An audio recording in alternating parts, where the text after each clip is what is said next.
Hi there, I'm Lauren Houstoun. And I'm Andrew Houstoun. Welcome to Glenkilrie. Glenkilrie is a 2,500 acre hill farm. We're situated here in the bottom of Glenshee, just on the bottom edge of the Cairngorms National Park in Highland Perthshire. On the farm we carry 1,100 breeding ewes, 160 suckler cows and 55 red deer hinds. There was two reasons mainly for setting up the larder. It was set up in 2019 after having bought deer in 2018. One of our main reasons for the larder was for a market for the venison, so we direct market all ourselves. And the second was kind of to give me some employment here at Glenkilrie, as I'm a nurse and nursing from Glenshee is quite difficult. All the animals we market through Glenkilrie Larder are produced here on the farm. We already sell all our lambs finished. They go through Scot beef, so that side of things was quite straightforward as we're already in the habit of doing that. The cattle was a little bit trickier because we were a store calf unit opposed to a finishing unit, so we've now had to bring some store cattle right through to finish. And the deer are all totally new to us, but they've actually fitted in really well. So the stock here for the larder, we select them, we hang our beef for 4 weeks. So we put one animal away as we're picking up the previous one, and our deer and our lambs go down to the butcher 2 weeks prior to collection. And that's quite a challenge throughout the year because we're trying to produce a consistent product year round, and we're only calving and lambing in the spring. For anybody looking at getting into deer farming, I would say there's 5 major points to consider. Number 1, fencing and infrastructure. Deer fencing is expensive. Do your homework. It's a pretty daunting prospect, but once you've done it, it's a pretty good asset to have on your farm.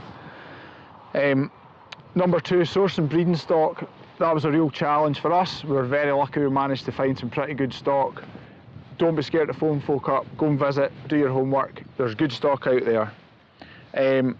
My third point is marketing. We market all ours ourselves.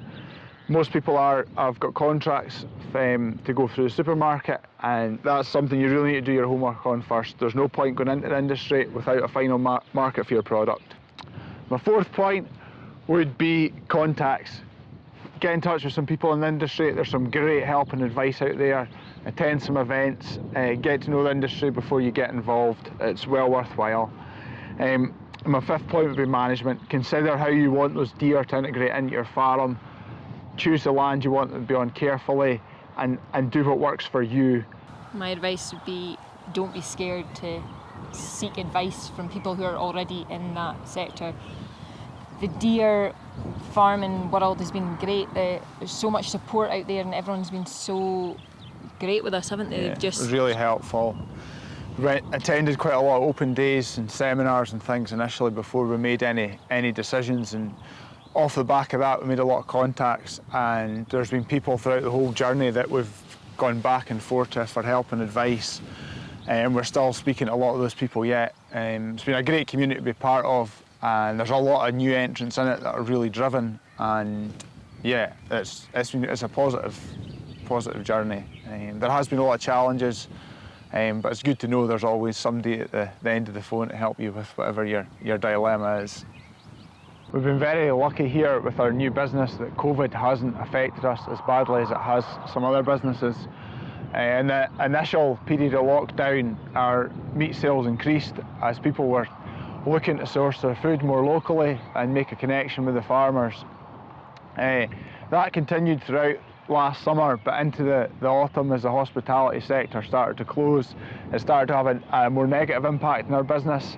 And we've seen very little trade custom during the winter. However, that's really picked up this last while as people are starting to get out and about more and getting back into pubs and restaurants. We direct market. Most of the meat is marketed through Facebook, Instagram. We have a website being built currently, it's just about there, and we also sell a fair bit through hotels, so we're getting a bit of PR through that.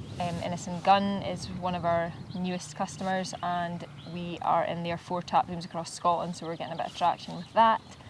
And with new leaflets made, we've started attending shows. So that's how most of our marketing is done. We're hoping to build a bigger farm shop because we have a great passing trade. The A93 runs right through the middle of the farm, so we're hopeful that we'll have a bigger shop, not only just stocking our own stuff, but other local produce. We do sell a few other things for other farmers. We sell frozen berries, we've started selling honey, just different things. So a bigger farm shop would be my idea. For anyone who wants to hear more about Glenkilrie Larder, what goes on at Glenkilrie, definitely check us out on Facebook, Instagram, and hopefully our new website soon. We do loads more than what we've said today. We do recipes, newsletters, different things, so check us out.